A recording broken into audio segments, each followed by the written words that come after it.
C'est bon là? Ouais, c'est très bon, c'est tout bon. Ah, nickel, super. Salut Julien. Ça va? Ouais, super. Super content de te voir. Cool. Comment vas-tu? Dans quelle partie du monde es-tu? T'es toujours à Dubaï? Ouais. La vie est cool là-bas? Ouais. Enfin, Non. ouais, elle est cool. Elle est. Il n'y a pas de, y a pas de restriction. Il y a pas de. Enfin, tu dois porter un masque, mais encore, on ne fait pas trop chier là-dessus. Tu fais un peu ce que tu veux. Les salles de sport sont ouvertes. Tout est ouvert. Donc, Les restos, tout ça, les terrasses. tout est ouvert. Ouais, c'est vraiment cool et tout. Donc, et puis, il y a un environnement aussi qui est de gens qui est cool. On a pu rencontrer pas mal d'entrepreneurs, de devenir amis avec des gens qui voient grand et c'est agréable en fait. Voilà. Du coup, c'est inspirant. Du coup, ça te donne envie de créer encore plein d'autres choses. Ouais, enfin, pas forcément, tu vois, mais en tout cas, il y a vraiment une mentalité de tout est possible, les gens voient grand et tout. Et là, vu la situation en Europe, ça donne pas très envie, quoi. Je ne peux que te rejoindre. Je le ferai bien en vrai d'ailleurs.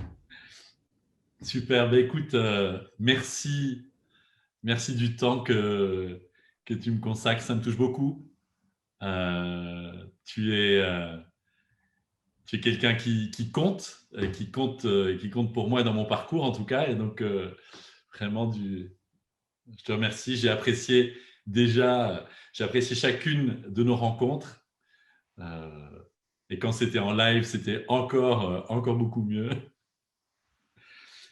Et donc, du coup, c'est OK. On part sur quelques questions qui me semblent, qui me brûlent un peu les lèvres et que je te pose si c'est OK pour toi. T'as ton joker, hein, tu as ton veto. Ok, Mais tu en as un, attention. C'est bon pour toi, on se lance? c'est bon pour moi. Génial. Merci, merci en tout cas d'être là. On plonge dans le vif du sujet si c'est OK pour toi. Et moi, la première question qui me brûle, parce que j'ai déjà entendu plusieurs des histoires que tu racontes j'adore les histoires et elles me mettent en joie. Et tu penses que, évidemment, dans mon métier, les histoires, c'est le piment, c'est le sel, c'est le ferment de tout, en fait. Et j'avais envie de te demander si tu veux bien, en quelques mots, nous raconter l'histoire de comment, enfin, en fait, en gros, de ton parcours par rapport à la prise de parole. Mais la première image qui me vient, c'est de toi, Julien,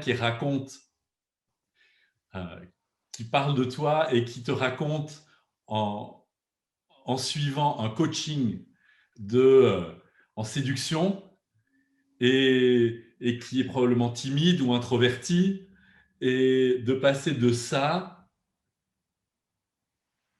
Et je vois quelqu'un qui regarde plutôt à l'époque, plutôt un peu vers le bas, un peu renfermé sur lui-même, euh, à aujourd'hui, euh, en tant qu'influenceur, en tant que coach, en tant que, je sais pas, peut-être maître à penser, que mentor en tout cas de beaucoup de monde aujourd'hui. Et ce parcours, c'est pas l'espace d'un instant, c'est une ligne. Et donc, ça m'intéresse, si c'est OK pour toi, je suis sûr que ça va intéresser les gens de ma communauté, mes clients, les gens qui s'intéressent à la prise de parole en public, de savoir comment ça s'est passé pour toi et comment on peut s'en inspirer.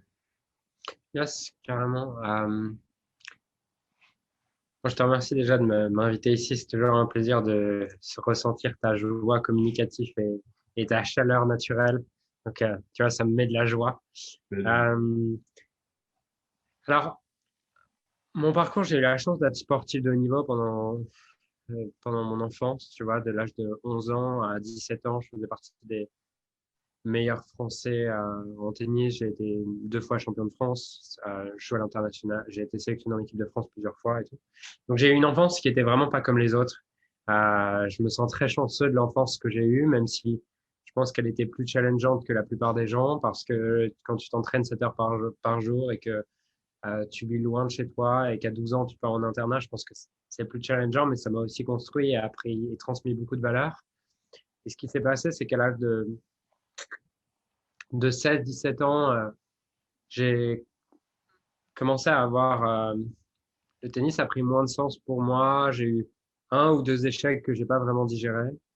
Ce qui fait que je me suis blessé et j'ai petit à petit abandonné je peux pas dire ce rêve parce que je crois que je me suis jamais réellement imaginé champion. C'était pas mon truc à moi, même si j'en avais le potentiel.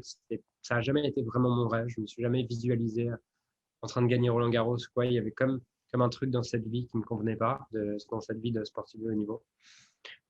Et du coup, je me suis blessé à 17 ans. Je suis retourné au lycée. J'ai fait ma terminale au lycée. Et là, j'ai commencé à déprimer. J'ai commencé à me dire, putain, mais c'est ça la vie, en fait.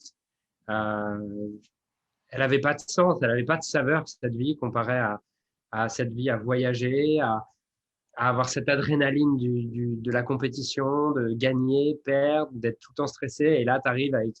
Je comprenais pas les gens autour de moi. J'avais des gens, tu vois, qui stressaient pour le bac. Moi, je comprenais pas. En fait, c'était pourquoi tu stresses pour le bac, quoi. Genre, j'ai déjà joué devant 2000 personnes. Je me fous, en fait, de bac et de tout ça. Et, euh, et j'ai commencé à vraiment sentir un décalage énorme avec, euh, avec les gens, en fait. Parce que je pense que j'avais pas le même passé, j'avais pas vécu la même chose et ça avait pas de sens. Et je commençais petit à petit à déprimer, tu vois. Et j'ai fait 5 ans d'études de finance qui n'avaient pas de sens pour moi, aucun sens pour moi. Mais bon, quand tu n'es plutôt pas mauvais à l'école, on te dit soit tu fais médecine, soit tu deviens ingénieur, soit tu fais finance. Donc, je voulais pas faire 11 ans d'études, donc je voulais pas être médecin. Euh, Ingénieur, bah, comme j'avais pas été à l'école entre la cinquième et la première, euh, je pouvais pas faire une prépa parce que mon dossier était dégueulasse pour les prépas. Donc, il me restait finance. Donc, j'ai choisi ça par défaut. Et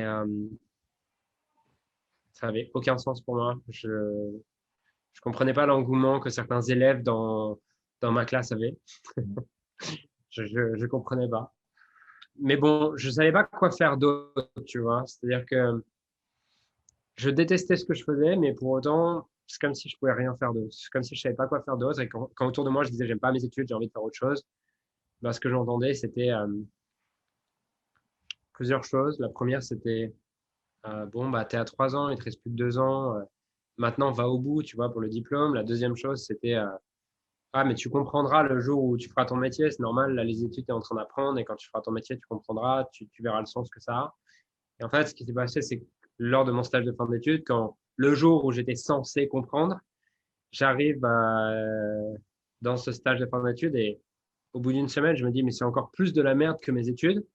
Et en plus que ça soit encore plus chiant, je me retrouve à voir ce que je vais devenir dans 20 ans si je continue dans cette voie. Je regarde les gens autour de moi, je vois des gens qui sont tous éteints, qui se lèvent à 7 heures du mat, qui partent au boulot à 8 heures, qui rentrent le soir à 19 heures en faisant quelque chose qu'ils n'aiment pas particulièrement. Et là, je me dis, putain, c'est ça qui m'attend. Et je sais pas quoi faire, je sais pas quoi faire de ma vie, mais je commence juste à comprendre que je sais quoi ne pas faire, en fait. Déjà, j'ai avancé. Je sais que ça va pas être pour moi. Et en parallèle, pendant mes études, j'avais le seul endroit où je m'exprimais et où je pouvais exprimer une part de créativité, une part de qui j'étais, c'était dans la cuisine et dans la pâtisserie. C'était devenu une passion pour moi. J'avais créé un blog, mais c'était juste pour partager ma passion.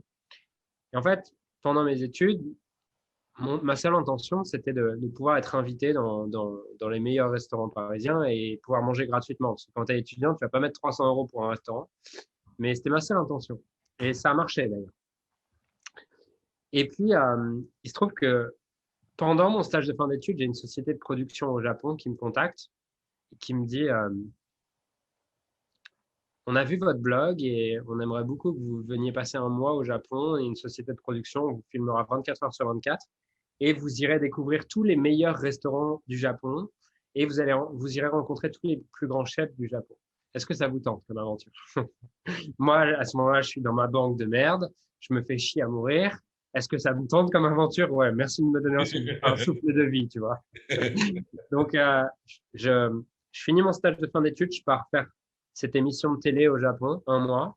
Normalement, quand je rentre, je dois je dois travailler. J'ai la banque dans laquelle j'ai fait mon stage de fin d'études qui m'a proposé un CDI quand je rentre. Tu permets que je t'interrompe une seconde, Ouais, Julien, je te pose ouais, une ouais, question. J'ai ouais, besoin de préciser un truc. Donc, jusque-là, en fait, tu fais un blog, c'est-à-dire qu'en gros, tu es dans une communication écrite, ouais. on est d'accord. Et puis, il y a le Japon qui te propose ce plan d'enfer et tu te retrouves du coup face à la caméra, c'est ça? Pas vraiment parce que je suis pas présentateur, tu vois, il me filme. D'accord. Je veux dire, En train je de vais faire jamais quoi? en train de discuter avec les chefs, en train de déguster, en train on a été voir le plus grand producteur de riz du Japon, donc en train de cultiver le riz avec lui. Donc, tu vois, je suis un héros, mais qui est jamais face caméra. D'accord, Voilà, je suis le héros de l'histoire, mais je suis jamais face caméra. Donc, d'accord. je n'ai pas du tout de prise de parole en public. De toute façon, la série, elle est en japonais. Donc, même, même, même les moments où je parle, tu vois, je sais que ça va être traduit derrière, c'est pas très grave. Et puis, et puis tu sais, de toute façon, c'est un truc qui est intéressant, c'est que même les moments où j'ai dû parler, à ce moment-là, j'avais pas très peur parce que j'étais dans un environnement sur lequel j'avais aucun enjeu. Je reverrais jamais personne. Personne me connaissait. Et du coup, c'était moins grave, tu vois. Donc, même les deux, trois moments où on m'a posé des questions face caméra, c'est plutôt facile pour moi. Hmm. Et en plus, ça, c'est un deuxième truc, mais c'est ça que j'ai découvert plus tard, c'est que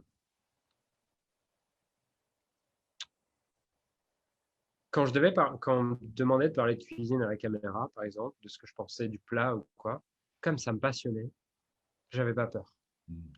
Et autant dans toute mon enfance et ma scolarité, j'avais été terrifié de faire des exposés et tout, mais je me suis rendu compte plus tard que j'étais surtout terrifié parce qu'on me demandait de parler de choses qui n'avaient pas de sens pour moi, qui étaient apprises par cœur, sur lesquelles j'avais un enjeu de faire une erreur parce que comme j'y mettais pas du tout de cœur, c'était juste dans ma tête, bah, il y avait cette notion de réussir ton exposé ou pas.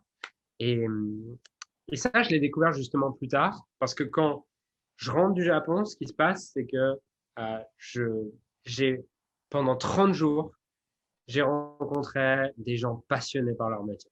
Le monde de la cuisine, c'est un monde où de toute façon, quand tu es chef 3 étoiles, tu travailles 20 heures par jour, donc soit tu le fais par passion, soit tu le fais pas.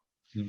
Euh, et donc, c'est que des gens passionnés et tout. Et là-bas, en fait, je me rends compte très vite, je me dis, putain, mais ils ont l'air tellement passionnés par ce qu'ils font. C'est pas ce que les gens dans la finance ont comme niveau de passion. Donc, quand je suis au Japon, j'envoie un mail à la banque et je leur dis, je prendrai pas CDI. Donc, je sais pas ce que je vais faire de ma vie en rentrant, mais je sais juste que je ne vais pas faire, c'est de la finance. Et je rentre et là, je commence à prendre un petit job je gagne 500 euros par mois. Je suis attaché de presse dans la gastronomie. Ça me, ça fait sens pour moi. J'ai l'impression de vivre ma passion. Même si je gagne 500 euros par mois, tu vois, je suis payé, c'est un salaire, 500 euros par mois. Euh, dans ma famille, tout le monde me dit, mais genre, c'est pas un job. Tu peux pas faire un truc où tu es payé 500 euros par mois, Julien. Tu vois. Mais moi, en fait, je m'en rends même pas compte. Je suis trop heureux parce que j'aime. Ouais. Et puis, au bout de quelques mois, j'aime pas trop ma patronne, j'aime pas trop comment elle me parle et la manière dont elle me donne des ordres. Et du coup, je commence à regarder sur Internet. À ce moment-là, je commence à m'intéresser au dev perso. Je m'intéresse au dev perso pour plusieurs raisons. C'est qu'au fond, euh, bah, je m'aime pas du tout, tu vois. Je me compare à tout le monde, je me sens inférieur, j'aime pas mon corps, j'aime pas. Il y a plein de choses que j'aime pas chez moi. Euh, je comprends pas aussi pourquoi j'ai pas de copine et pourquoi tous les autres autour de moi, quand tu as entre 20 et 25 ans, t'adores séduire et tout. Et moi, ça fait pas sens pour moi de séduire et je me retrouve pas là-dedans. Donc, je me dis, tiens, ce serait peut-être bien que tu trouves une copine. Donc, je m'intéresse aussi au dev perso pour ça. Et la troisième chose, c'est que je m'intéresse au dev perso pour me demander qu'est-ce que je vais vraiment faire de ma vie. Donc, je suis dans cette période et là, je tombe sur les deux personnes qui m'influencent à ce moment-là, c'est David Laroche et Olivier Roland. David Laroche pour la partie apprendre à avoir confiance en soi et Olivier Roland pour la partie gagner ta vie avec ton blog. Puisque je tombe un jour sur un truc, gagner ta vie avec ton blog. Et là, je me dis, putain, en fait, ce blog que j'ai depuis 4 ans, je pourrais vendre un produit dessus. Du coup, j'achète sa formation, je mets en place tout ce qu'il dit. Et en l'espace de 4 jours, je fais 7 000 euros de vente. À cette époque-là, juste pour mettre le contexte, 4 jours, tu dis? 4 jours, 7 000 euros de vente. Yes. Ouais. Pour mettre le contexte, euh, à l'époque, je vis chez ma mère. J'ai jamais travaillé. à part en stage de fin d'études. Donc, 7 000 € en 4 jours, ça me paraît monstrueux. J'ai l'impression d'être Bill Gates. Tu vois. Et, du coup, je fais ça. Et je me dis, waouh, ça marche ce truc. Et donc là, j'arrête ce que je fais à côté, j'arrête le truc d'attaché de presse. Je me mets à 100% dans mon blog. Et en parallèle, je passe beaucoup de temps à me former sur le dev perso, à apprendre sur l'être humain, sur le cerveau, sur toutes ces choses-là, parce que ça me passionne à ce moment-là de me comprendre. Et il se trouve que j'assiste à un séminaire de dev perso et à la fin du séminaire, le conférencier nous fait faire un exercice de visualisation. Et dans cet exercice, alors qu'à cette époque, je suis encore très timide, c'est-à-dire que pendant tout le week-end, c'est hyper dur d'aller parler à mon voisin, tu vois, c'est hyper dur de me présenter. C'est encore très dur de parler aux autres. Mais à ce moment-là, dans cette visualisation, je me vois devant 1000 personnes en train de raconter mon histoire et en train d'inspirer les gens à croire que tout est possible. Alors que dans ma vie, j'ai encore rien fait, tu vois, de concret. Mais il y a comme quelque chose de plus grand que moi qui me porte à ce moment-là. Et c'est une vision qui n'est pas créée de mon esprit, tu vois. Des fois, tu visualises des choses et tu te dis, ah, j'aimerais bien ça, j'aimerais bien créer ça, j'aimerais bien être riche, j'aimerais bien plein de choses. Là, c'est un truc qui m'arrive. C'est pas du tout un truc que je veux, c'est une vision qui m'arrive, c'est une vision qui me paraît tellement évidente que je peux pas dire non. Et le lendemain, je rentre chez moi, je dis à ma mère, je vais encore chez ma mère, je dis à ma mère, je veux devenir coach et conférencier.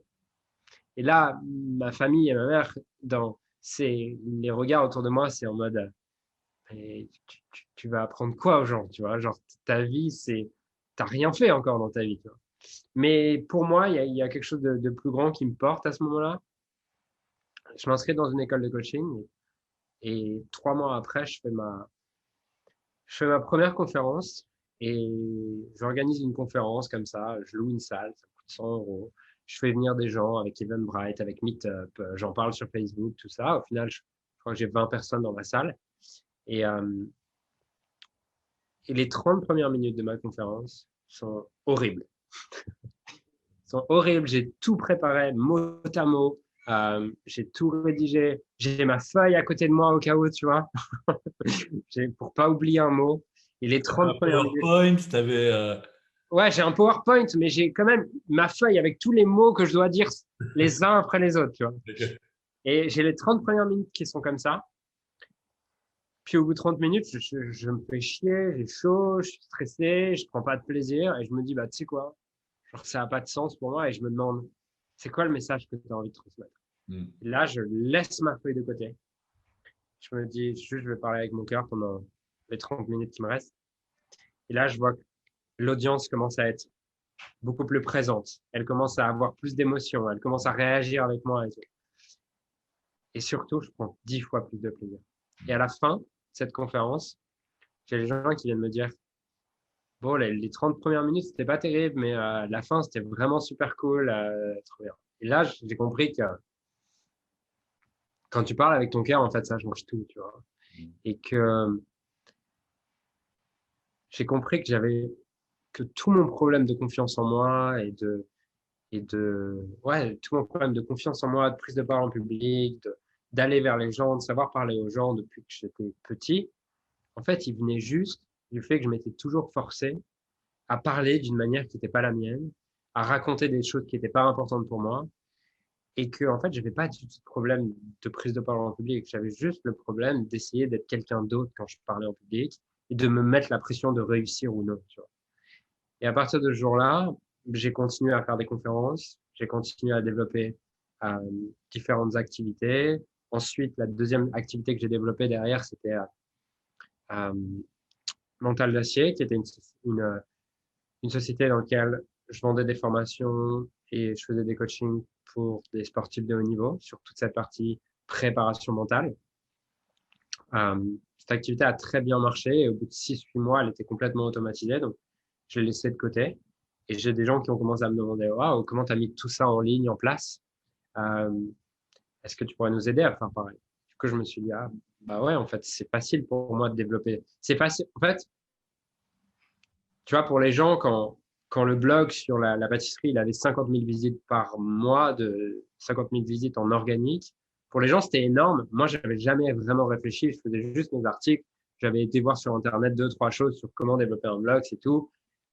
Pareil sur Mental d'Acier, je me suis rendu compte, en fait, c'est facile pour moi de développer des business en ligne. Et du coup, à ce moment-là, je me suis dit, je pourrais aider des gens qui ont vraiment une expertise, un talent. Je pourrais les aider à développer leur business en ligne. Et c'est là qu'ils lancé Leader de ton marché il y a 3 ans maintenant, un peu plus, 3 ans et demi.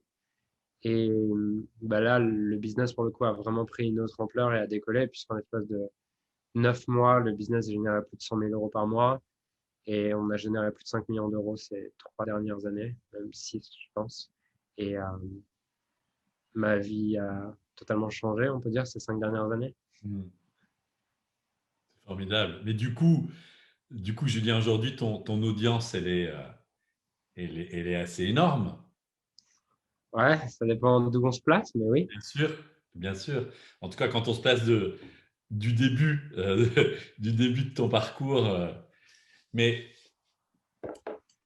est-ce que tu peux me parler de ta relation à la prise de parole? Pour moi, il y a un vrai sujet, il y a un vrai enjeu aujourd'hui qui se joue. Et vraiment, j'ai envie de te rendre hommage parce que tu es vraiment arrivé dans ma vie à un moment crucial, puisque jusque-là, mais jusqu'avant, on s'est rencontrés et je suis rentré dans ton programme vraiment simultanément avec le début du Covid, le début du lockdown ici en Belgique, en France, en Europe. OK. Et donc, jusque-là, mon parcours, il était par rapport à The School of Speech et par rapport à tout cet enseignement, à tous ces outils que j'ai eu la chance de recevoir sur scène, d'accord, en tant que chanteur lyrique, en tant qu'acteur, de pouvoir les transmettre aux entrepreneurs, aux grands patrons, aux avocats, aux scientifiques, aux super experts en tout genre, euh, sur une prise de parole publique, c'est-à-dire en présentiel. D'accord? Et tu arrives dans ma vie au moment où ce présentiel, tout à coup, il disparaît Mm. et je me retrouve avec tout ce savoir-faire, mais plus aucun moyen de le faire savoir. Mm. Euh, et donc, voilà, tu gravitais dans des pubs, des trucs que j'entendais, je voyais, j'appuyais, je checkais, je regardais, et puis je m'en allais, peut-être depuis 6 mois ou un an de ça, et je décide de me lancer euh, sur une dernière prise de parole en vidéo que je vois de toi, qui me touche en plein cœur, c'est-à-dire que tu me dis mes mots, tu me dis mes mots OTS et tu me dis mes mots MAUX, et je me dis, c'est trop génial ce qu'il dit là, c'est exactement ça, c'est exactement ce dont j'ai besoin. Et donc, cette prise de parole, tout à coup, du public présentiel, elle passe au distanciel. Et avec toi, et grâce à cet accompagnement et toute ton équipe de coachs incroyable, je crée un accompagnement digital. Et là, mais le monde y s'ouvre, en fait. Parce que tout à coup, que j'ai 8, 10, 100, 150 personnes dans une salle, c'est une chose, mais là, tout à coup, le monde, il est énorme, il est infini, enfin, en tout cas, il est gigantesque. Et donc, j'avais envie de te poser la question de savoir, ne fût-ce qu'en francophonie, tu vois, tous les pays du monde, tous les gens qui ont besoin aujourd'hui de prendre la parole, les gens qui se retrouvent face à la caméra et qui sont parfois encore plus angoissés face à la caméra que face à des vrais gens dans la salle. Mm. Mm. Mais c'est quoi ce trou noir là? C'est quoi ce truc en 2D où c'est flat, où je suis en contact avec personne Et donc j'arrive à ma question qui est, ok, comment tu vis toi la relation au public en présentiel et la relation au public en distanciel? Yes. Euh, je la vis pas différemment du tout. Ok. Autant je pense que euh, pour moi, que je sois en distanciel ou en présentiel avec les gens, ça change rien pour moi. Ok. Ça change absolument rien pour moi. Tant que j'ai le feedback, tant que j'ai le feedback immédiat des gens, Ça change rien pour moi, ça me donne la même énergie et je me sens de la même manière. Ce qui change beaucoup pour moi, par contre, c'est le fait d'avoir ou non le feedback. Et donc, euh, par exemple, il m'est arrivé un truc il y a un mois, ouais, 2 semaines, 3 semaines, chez, en plus, Nicolas, que tu connais, Nicolas Devic. Mhm. En fait, je m'attendais à avoir à faire une conférence, donc à la base, je devais avoir soit le chat, mais au moins un feedback, tu vois, sur lequel je peux interagir avec les gens. Et en fait, au dernier moment, il m'annonce, en fait, le logiciel plante, donc tu vas être obligé de faire ta conférence sur un autre logiciel. Donc, et là, je me retrouve avec sans le chat, sans visage humain, sans rien. En fait, c'est comme si j'enregistrais une vidéo et j'ai à aucun moment la possibilité dans la conférence d'avoir un feedback. Ok. Ni par écrit, ni par audio, ni par vidéo. Et, et là, pour moi, il y a une vraie différence. Et c'était pas facile, franchement.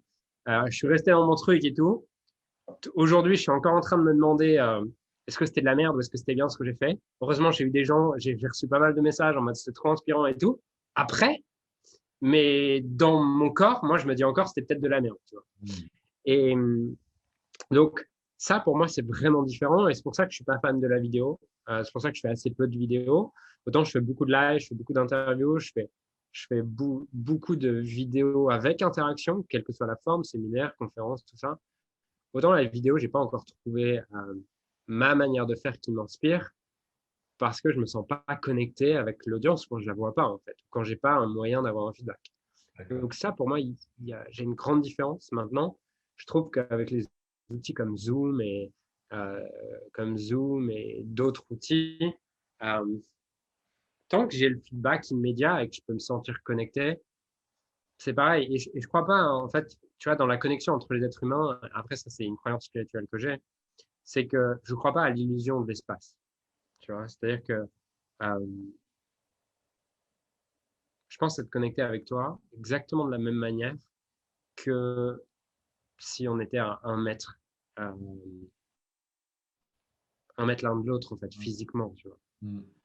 Parce que je crois que notre connexion va au-delà de juste l'espace, et qu'on est connecté par quelque chose de plus grand. Et je suis sûr que, tu vois, je suis même fasciné par le fait que tu puisses transmettre une pensée, tu vois, avec des gens qui sont des fois à 5000 kilomètres. Donc, j'ai pas ce problème de. En tout cas, pour moi, c'est pas du tout un challenge de faire du virtuel.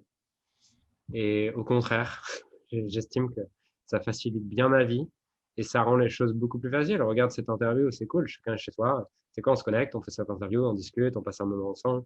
Yes. Imagine le bordel que ça serait si on devait le faire en vrai, tu vois. C'est Moi, clair. ça facilite ma vie, je trouve. Ok.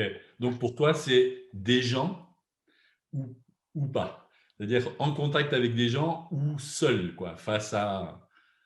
Ouais, c'est ça. C'est surtout la notion pour moi de feedback immédiat, Exact. ma capacité à me connecter en fait à l'audience. Exact.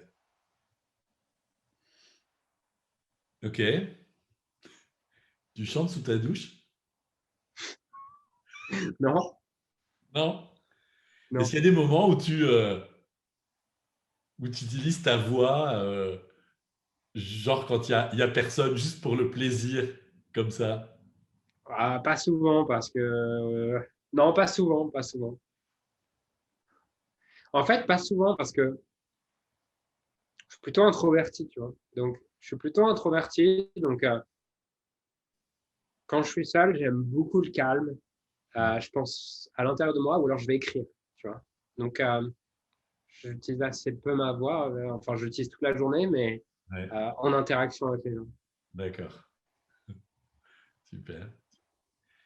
Pour moi, il y a une connexion entre la voix et puis ce qui sous-tend la voix, qui est, euh, qui est le mouvement de la vie et en l'occurrence l'utilisation de cet instrument incroyable qui est vraiment le reflet de notre âme et ce timbre de voix qu'on a chacun qui est vraiment très particulier et très unique, il est mis en place par la respiration.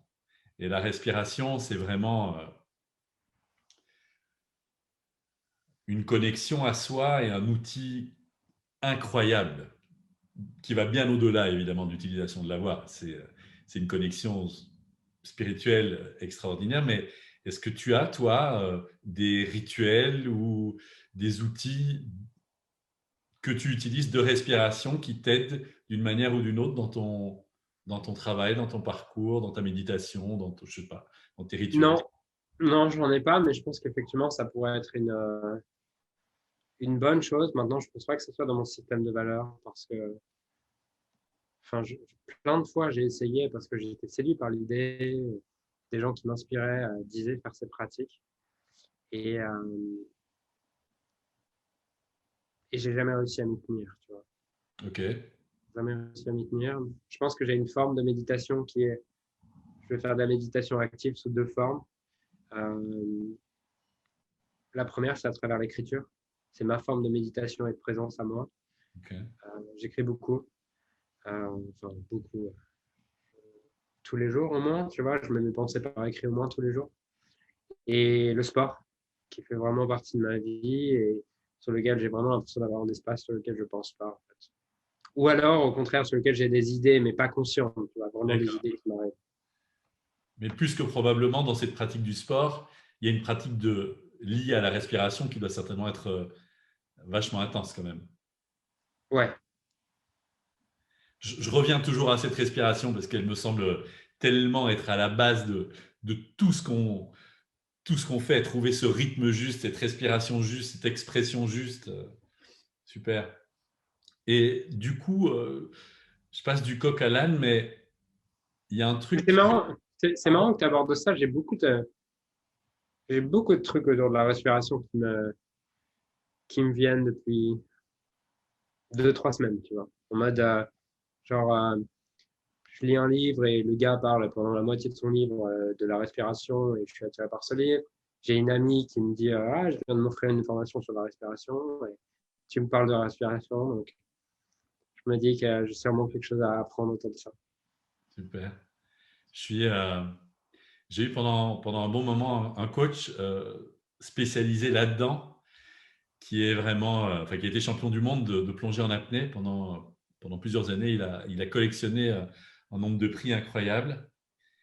Et juste son premier record qui a été fulgurant, qui a fait le Guinness Book. Je te pose la question, à ton avis, un gars, il plonge et une respiration, il a tenu en une respiration en statique. Il a tenu combien de temps, à ton avis? C'était quoi Une exactement respiration. J'ai C'est-à-dire que, la question. Tu dis? c'est-à-dire que il, d- ah, une minute? Donc, il inspire, il Ouais. met la tête dans l'eau. Combien de temps il tient? Il tient 3 minutes. 3 minutes, 180 secondes. Je sais pas, il tient 2 minutes? Non, c'est au-delà de ça. 5? Plus, 10? plus, 15?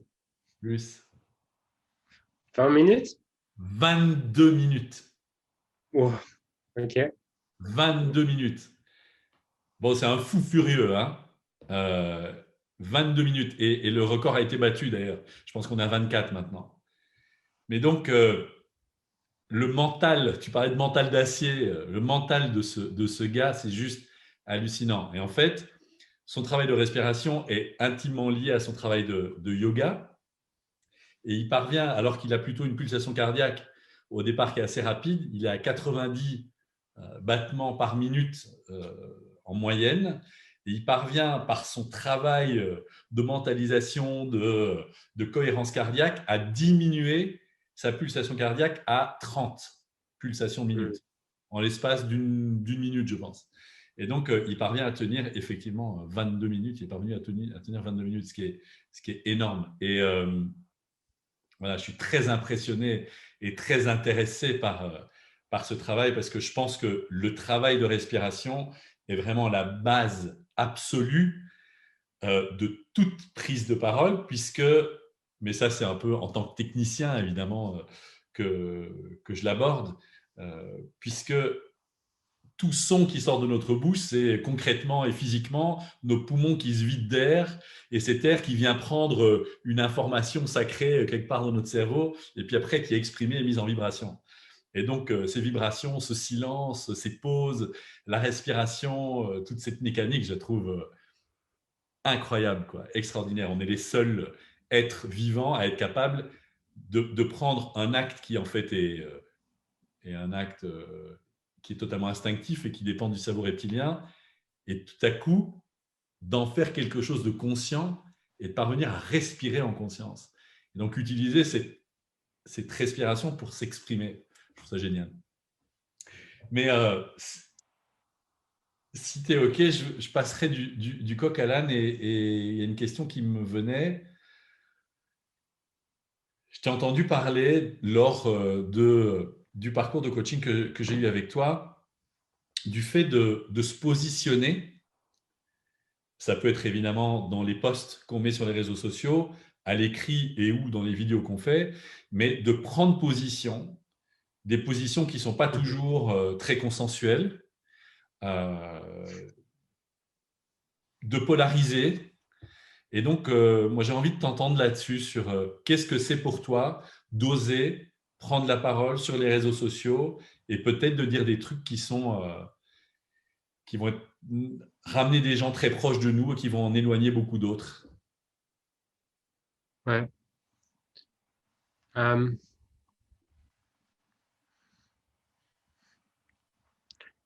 Je crois que si tu veux une vie de merde, le consensus, c'est ce qu'il y a de mieux. Tu vois, il y avait une idée qui m'avait beaucoup marqué. C'est David Laroche qui pose la question à Darren Hardy. Darren Hardy, c'est le patron de Success Magazine. Donc, il y a un grand magazine américain, un multimillionnaire américain, bref. Quelqu'un qui a interviewé des gens comme plein de milliardaires et des gens brillants. Et David Laroche pose la question à Darren Hardy, lui demande, Darren, comment est-ce qu'on fait pour rater sa vie? Et Darren Hardy répond, c'est simple, tu fais comme la majorité des gens. Regarde, quel est le restaurant le plus successful au monde? C'est McDonald's. Quelle est la boisson la plus consommée au monde? C'est Coca-Cola. Et tu peux prendre absolument tout dans la vie. Si tu fais comme tout le monde, bah, t'es loin de créer la vie vraiment que tu veux. Tu vois. Et, et pour moi, ça m'a marqué comme idée. Et donc, à partir de là, j'ai compris que soit je voulais être accepté par tout le monde, soit je voulais créer la vie que je voulais. Et il y a une idée aussi de John de Martini que j'aime beaucoup qui dit que tu maîtrises ta vie le jour où la voix de l'intérieur est plus importante que la voix de l'extérieur. Et donc, c'est ce que je veux. Je pense qu'en tant qu'expert, si on a quelque chose à apporter aux gens, en général, on a un avis sur certains points qui est différent que ce que le consensus apporte, ou alors sinon, c'est qu'à mon avis, on n'est pas vraiment un expert dans ce qu'on fait. Et pour moi, avoir le courage de se positionner à ce niveau-là et d'oser parler de ça, c'est justement ce qui va faire que des gens t'adorent et te détestent. Mais il vaut mieux que des gens t'adorent et te détestent plutôt que que les gens soient indifférents à toi. La pire chose qui puisse t'arriver dans ton marketing en tant qu'entrepreneur, peu importe ce que tu es, à partir du moment où tu dois vendre des idées, la pire chose qui puisse t'arriver, c'est pas que les gens t'aiment pas. La pire chose qui puisse t'arriver, c'est que les gens soient indifférents à ton message. Et donc, souvent, quand on arrive sur Internet ou quoi, on se dit, ah, j'ai peur d'avoir des commentaires négatifs, j'ai peur d'avoir des haters, j'ai peur d'avoir tout ça. Mais moi, ce dont aujourd'hui j'ai le plus peur, c'est de me dire que j'avais le pouvoir dans mes mains et pour reprendre tes mots, avec ma voix, de servir des gens et de faire une différence dans la vie des gens et de me dire, je n'ai pas eu le courage parce que j'ai eu peur d'être rejeté.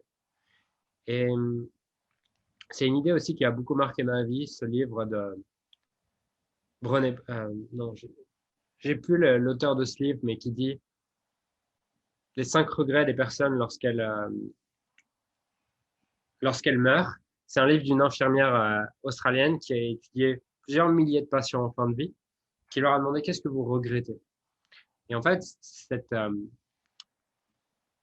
la plupart des gens, le premier regret le plus commun, c'est je regrette de ne pas avoir osé être moi-même. Et de ne pas avoir osé suivre ce qui était vraiment juste pour moi. Et en fait, quand j'ai découvert ce livre, c'était il y a 5 ans, je me suis dit, OK, ça fait 23 ans que je vis pour être accepté et pour être aimé. Et je vois où ça m'a amené. En fait.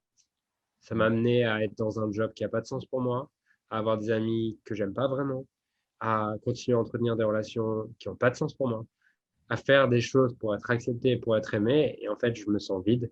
Je suis à côté de la plaque. Je suis à côté de ma vie. Je suis bien dans la vie que les autres attendent de moi, mais je suis complètement à côté de ma vie. Et en fait, ce jour-là, j'ai compris que le plus important pour moi, c'était de pouvoir me dire à la fin de ma vie, j'ai aucun regret. J'ai peut-être pas tout réussi. J'ai peut-être pas tout eu bon. J'ai peut-être dit des conneries. J'ai peut-être fait des choses sur lesquelles aujourd'hui je me dis, tiens, je les ferais différemment. Mais au moins, j'ai eu le courage de faire ce qui était juste à ce moment-là pour moi. Et pour moi, c'est devenu une des choses les plus importantes pour moi aujourd'hui, c'est est-ce que je vis vraiment ma vie, ou est-ce que je vis une vie pour être accepté ou pour être aimé par les autres? Et donc, ton message en tant qu'expert, en tout cas, ce que j'invite mes clients à mettre en place, c'est forcément la conséquence de ça. Et d'ailleurs, tu vois, on va critiquer certaines personnes, mais on a tous une forme d'admiration pour les gens qui osent dire des choses sur lesquelles tout le monde n'est pas d'accord, qui osent dire une vérité qui t'a été critiquée, en fait. Et ça peut nous déranger. Par exemple, il y a une semaine, j'ai rencontré une personne et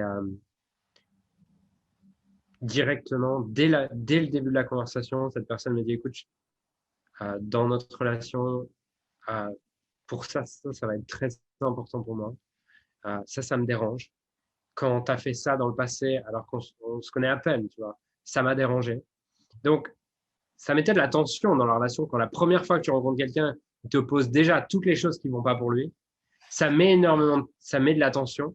Mais d'un autre côté, tu as une forme de respect et d'admiration pour les gens qui osent dire leur vérité, même si ça va déranger. Et c'est ce que je crois, du coup, par rapport à cet aspect de positionnement. D'accord. Et du coup, ça crée et ça génère des réactions qui peuvent être parfois virulentes, parfois, et c'est OK. Yes, je peux pas contrôler ce que les autres pensent. Je Exact. peux juste contrôler ce que je pense et ce que je fais moi. Et ce que j'ai aussi compris, tu vois, c'est que peu importe ce que je fais ou ce que je dis, ce que l'autre fera ou dira par rapport à ce que j'ai fait, ça parle pas de moi, ça parle de lui. Tu vois. Ouais. Et si par exemple quelqu'un me déteste ou quoi, bah, en fait, ça parle pas de moi. Il est en train de parler de ce que l'idée que je représente ou l'idée que je suis en train de promouvoir lui renvoie à lui, tu vois. Et comprendre ça m'a permis de mettre beaucoup de distance par rapport à certaines choses.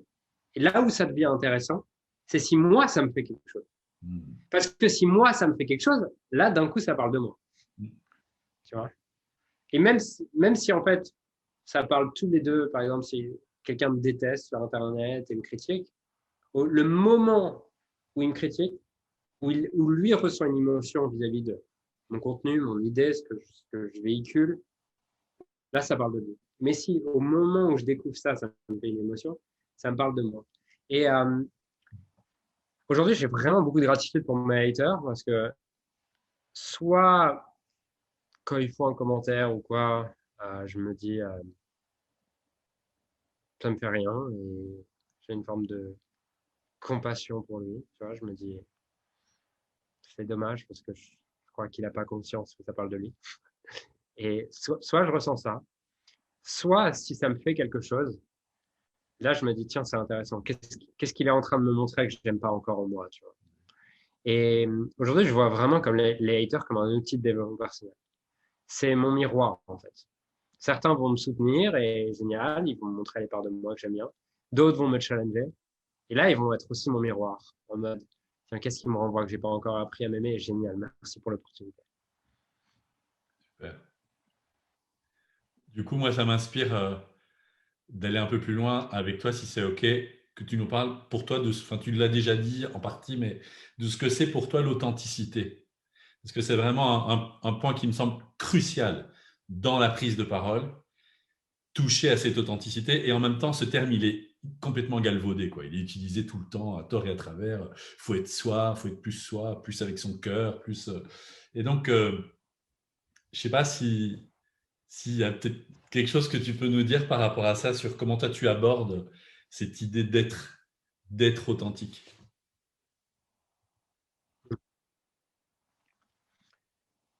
Et comment le développer. C'est c'est une idée ouais, c'est une idée qui m'a beaucoup inspiré, l'authenticité. Et, je me suis intéressé aux mots, je me suis intéressé à ce que c'était vraiment, parce que effectivement, la plupart des définitions qui ont été mises par les gens autour de moi ou les gens sur les réseaux sociaux, c'était une forme de vent pour moi. Tu vois, c'était une espèce d'étiquette à la mode plus qu'autre chose. Exact. Et je me suis demandé c'était quoi vraiment, tu vois, et j'adore aller chercher l'étymologie des mots en général quand je m'intéresse à un sujet. Et en fait, le mot authentique, tu vois, ça vient du grec authentikos, qui veut dire reconnu par sa propre autorité. C'est-à-dire que être authentique, c'est le moment où je suis reconnu par ma propre autorité, c'est-à-dire où j'arrête de me comparer aux autres, où j'arrête de mettre des cases de c'est bien ou c'est mal par rapport aux autres, et juste, je peux exprimer ma vérité à ce moment-là. C'est pas la vérité, de toute façon, c'est difficile de pouvoir dire qu'il existe une vérité, mais en tout cas, je suis capable d'exprimer ma vérité, peu importe ce que les autres vont en penser, et c'est même pas peu importe ce que les autres vont penser, c'est dans un état où je suis même pas en train de penser à ce que les autres vont en penser. Et pour moi, c'est ça aujourd'hui. Ok. Ok. Mais je crois que, tu vois, j'ai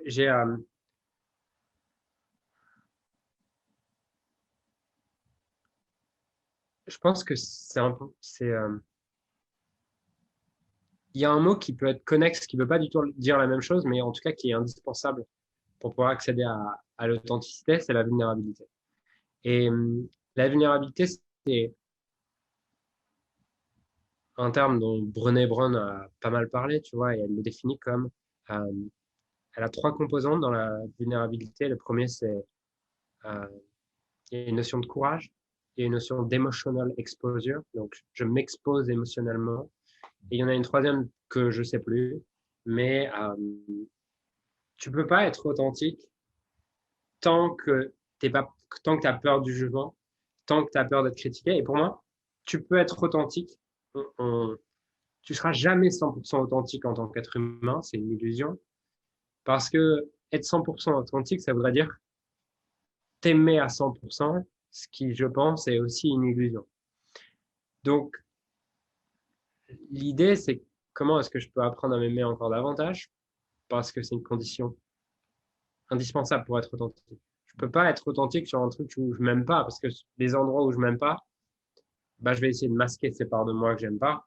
Et du coup, ça me fait sortir de mon authenticité. Mais il y a un truc qui m'a beaucoup aidé à ce niveau-là. C'est un travail que j'avais fait il y a 3 ans. J'avais vraiment été coaché 6 mois autour de ça, autour d'outils, peut-être tu connais, qui s'appelle le circling notamment. Le cirque. Tu connais ça ou pas? J'ai entendu parler. Comment tu dis le mot? Circling. Circling, non? Circle. Ouais, c'est en cercle. En fait, c'est Non. faire des cercles. Tu vois. Et en fait, c'est un truc assez chelou, mais qui m'a beaucoup aidé pour le coup.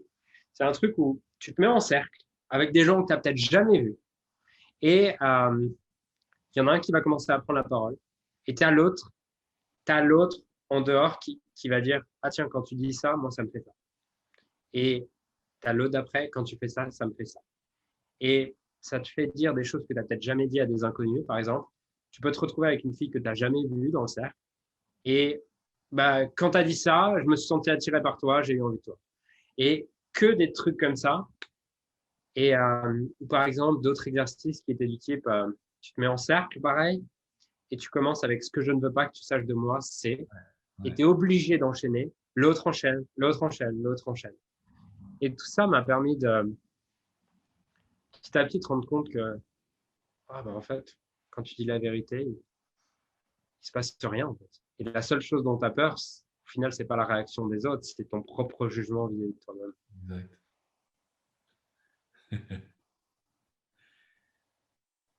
Est-ce que tu as une ambition, un objectif incroyable en termes de prise de parole, justement, où tu te dis, moi, je voudrais pouvoir me retrouver dans un endroit où je voudrais pouvoir me retrouver face à, comme on fixe un objectif de réussite, on pourrait se fixer un objectif de nombre de personnes qu'on a envie de toucher en face de soi, ou prendre la parole face à X personnes. Je ne sais pas si c'est un truc qui t'a déjà traversé l'esprit ou pas.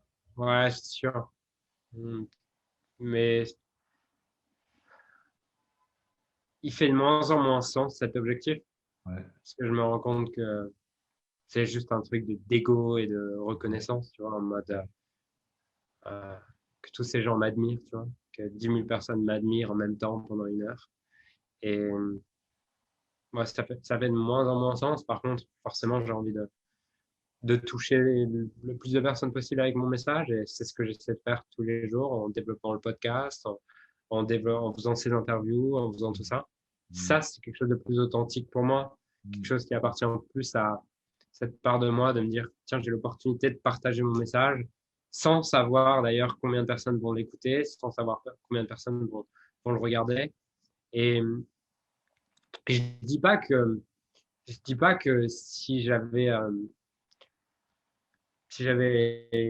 une salle de 10 000 personnes devant moi, ce serait pas cool. Ce serait sûrement hyper excitant et ça serait sûrement une intensité de dingue, tu vois, genre quelque chose que tu vis à l'intérieur ou c'est un truc de fou. Mais, euh, mais en fait, j'ai fait tomber un peu ce fantasme en voyant que ce que j'ai remarqué, c'est que limite, c'est plus impressionnant pour moi de parler devant 50 personnes que 500. Okay. Et c'est plus intense pour moi de parler devant 50 que devant 500 parce que 50, tu te rends compte qu'il y a 50 êtres humains. Tu vois, genre, Ouais. tu vois vraiment ça. Quand j'ai fait une conférence, par exemple, devant 500 personnes ou devant 1000 personnes, les deux conférences que j'ai fait, celle devant 500 et celle devant 800, je n'ai pas fait 1000, j'ai fait 500 et j'ai fait 800. Bah, en fait, dans ma tête, j'avais, j'avais une audience, tu vois, et tu n'arrives pas vraiment à connecter avec chaque individu et tu te rends pas vraiment compte, en fait, du nombre de personnes qu'il y a, quoi. Il y a ton image qui a frisé, Julien. Tu es toujours là? Allô, allô? Tu es toujours là, Julien?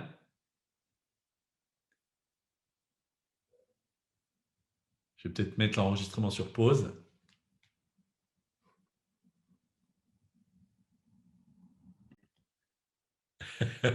Ça a frisé et puis tout à coup, tu as Ouais. disparu. Yes. Par contre, je vais juste fermer la porte. Ouais, ouais, je t'en prie.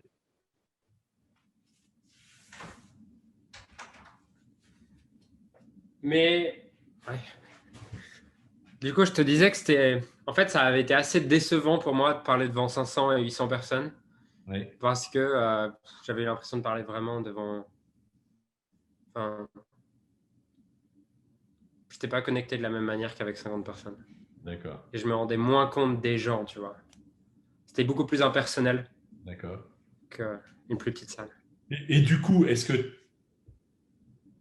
tu as des challenges, toi, par rapport à ton expression orale, par rapport à la liberté de ta prise de parole? Est-ce que c'est quoi ton plus gros challenge aujourd'hui, s'il y en a?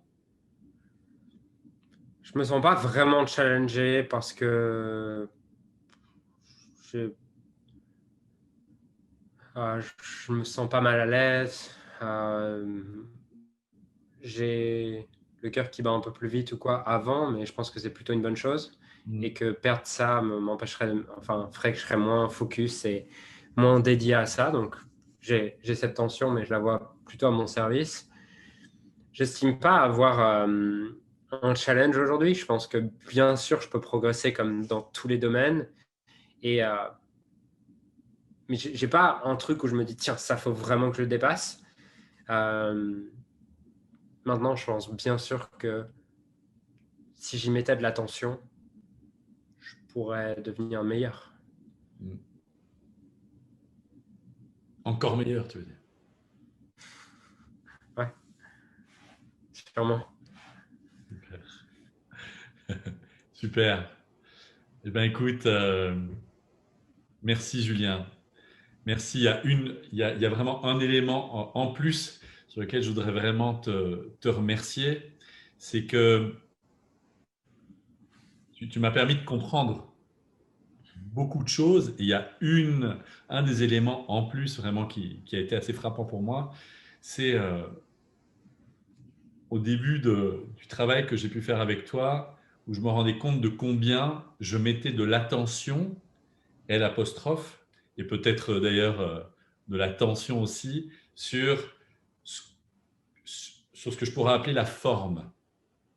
D'accord? Et,